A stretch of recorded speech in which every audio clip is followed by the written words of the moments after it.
新多媒體報道，港澳辦上這頻道經濟社評論報告簡要新聞。伊朗雙方在以色列跟黎巴嫩停火期間，呼籲穆朱海協中斷所有雙方全面開火。儘管如此，美國總統特朗普表示，美國對伊朗全球實施嘅海上封鎖英文提出地球雙方達成和平協議。另外，特朗普講，美國將也跟伊朗達成和平協議，但是強調不涉及任何經濟交易。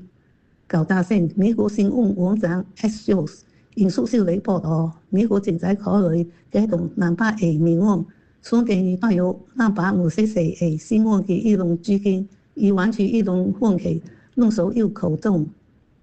法國跟英國將兩度設置多國部隊，確保呼籲穆朱海協嘅風險自由。英國首相舒塔默在巴黎出席呼籲穆朱海協風險自由峰會後表示，已經有10多個國家表示願意提供援助。通過寫信參加峰會嘅我國總理汪順泰也表示，我國已經準備好跟各方協調合作，根據國際法恢復海協嘅自由通行跟開放。儘管中東利用經濟局勢在不同方向走向轉機，但是在來回東北亞跟歐洲方向嘅帶動下，終於啟動今年頭數期嘅卡昂浪，英文取代年比2.3%嘅增長，達到4760萬人次。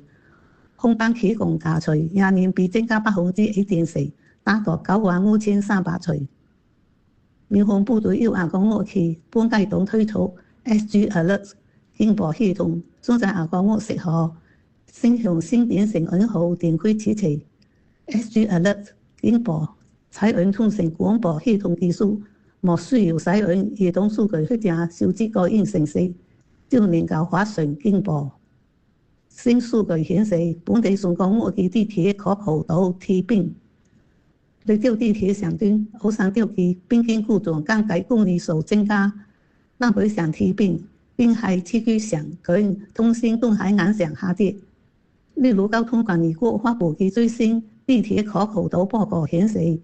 即係上港澳嘅我國地鐵在過去10年港澳